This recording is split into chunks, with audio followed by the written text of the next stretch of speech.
This is NDTV.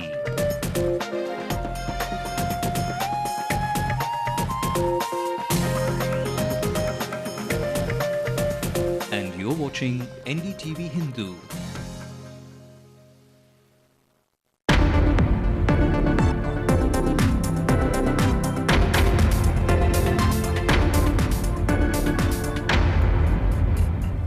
You're watching the late night news with me, Sai Manish. Let's get you through the headlines first. Look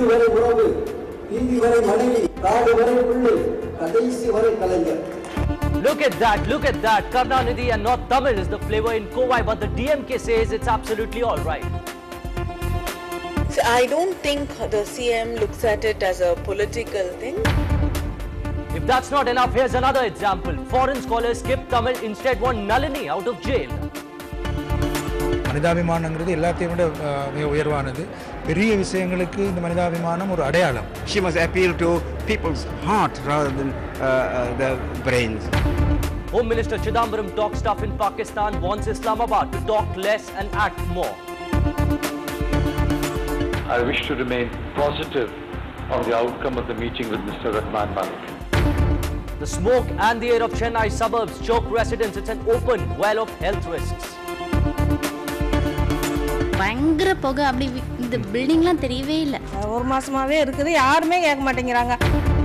Police dogs serve the state but end up fending for themselves at the end of their work life. Indian team for the 3-test series in Sri Lanka announced. Team India's prodigal son Yuvraj Singh gets another chance. The team balance is very good. We have correct kind of medium pacers who are good in test form of cricket. And Uruguay becomes the first team to reach the quarterfinals of the FIFA World Cup courtesy of brace by Suarez. Well, the top story we're tracking right now, Tamil was accorded classical language status in the year 2004. But why? Why is Karnanidhi holding the first edition of the World Classical Tamil Conference 6 years later? The 380 crore rupee bash could be for political mileage just before assembly polls. In the conference itself, there seems to be less of Tamil and more of politics. Sam Daniel reports. 200 research papers on classical Tamil. This seems to be the only good thing for the language at the World Classical Tamil Conference in Coimbatore. But why is the ruling DMK spending 380 crore rupees on the event that's drawing over 1 lakh people daily? Scholarly discussions actually take place in a smaller area. But it's open discussions like this which the ruling DMK is exploiting. It can accommodate up to 60,000 people. In the name of literary activities, it's politics that's spoken. Inside this auditorium, the audience would expect talks on taking Tamil to future generations. But what they hear is politics by popular literary figures, glorifying DMK Chief Karunanidhi as the leader of world Tamils.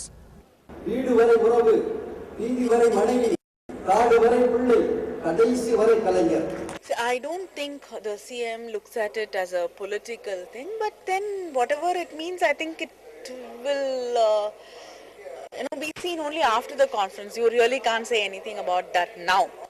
The conference is being seen as the DMK's attempt to derive political mileage before the assembly polls.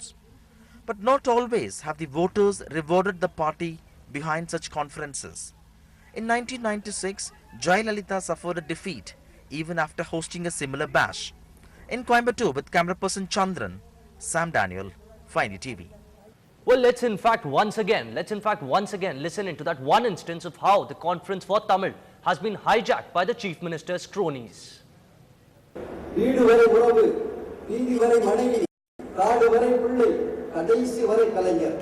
Well, that's it there. 380 crores you spend and all you get to hear are songs being sung praising the Chief Minister and his family.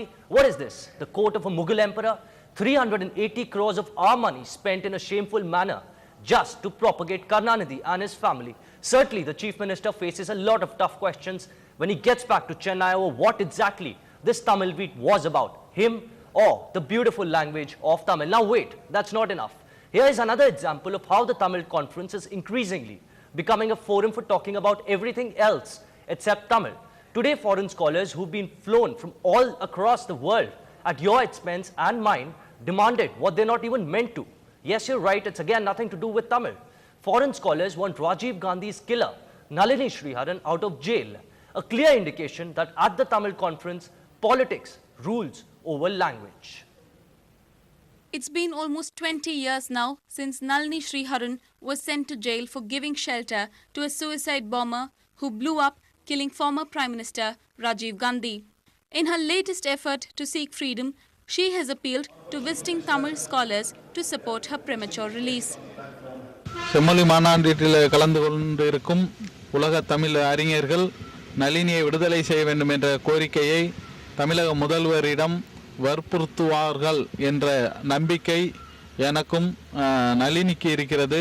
அதேபோல எனக்கும் இருக்கிறது. அவர்கள் வற்புறுத்த வேண்டும் என்பது எங்களுடைய விருப்பம். Nalini's plea has come at a time when the focus of the entire Tamil community is on this World Classical Tamil Conference that has united Tamil scholars and activists under one roof. Speaking exclusively to NDTV Hindu, Tamil scholars attending the World Classical Tamil Conference have backed Nalini's appeal. பாதிக்கப்பட்டவர்கள் மன்னிச்சா அதற்கு மன்னிப்பு உண்டு. அவங்க அதை ஏற்றுக்கிட்டாங்கனாக்கா release பண்ணதில் ஒன்றும் தவறே இல்லை. India can do that.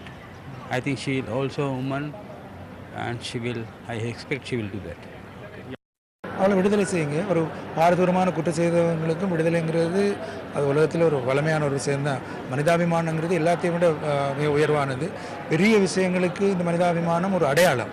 அப்போ அதை பெரிய நாடுகள் பெரிய சக்தி உள்ள இடத்துல இருந்து அவங்களோட கையில் இருக்கிற ஒரு குருவியை நசுக்கலாம். இருந்தாலும் அதை பறக்க விடுறதுங்கிறது பெரிய விஷயம். அதை அவங்க செய்யலாம். She must call for mankind, the world people as on the whole to petition or release, not necessarily Tamils.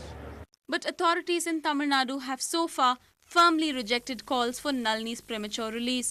But in the wake of the freedom call coming from Tamil scholars, the focus is once again expected to turn on the issue. With reporter Shabir Ahmed and camera person Madan in Coimbatore, Nithila, NDTV Hindu. Well, 380 crores you in fact spend for talking about a language but end up discussing everything else except the beautiful language. Now, for the first time in 30 years, the Home Minister of India is on a visit to Pakistan and he has carried a tough message on terror. After a one-on-one meeting with Pakistan's Interior Minister Rehman Malik last night, Chidambaram said Malik's efforts to bring peace are commendable, but sources have told NDTV that while Pakistan has agreed to look into India's concern on terror, there have been no tangible promises yet.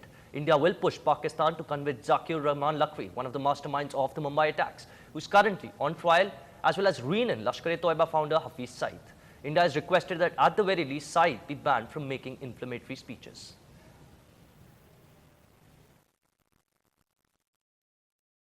We know that 7 people are being prosecuted in the case. Now, how far that prosecution has proceeded is for the Pakistan government to say. I understand that the trial that was scheduled today has been adjourned by a week. We think that more people were behind the 26/11 attack and more people should be prosecuted. That point has been made to the Pakistan government, and as I said, I wish to remain positive on the outcome of the meeting with Mr. Rahman Malik. Every religion teaches you to be peaceful. So we will not allow the religion to be used as a tool to promote terrorism.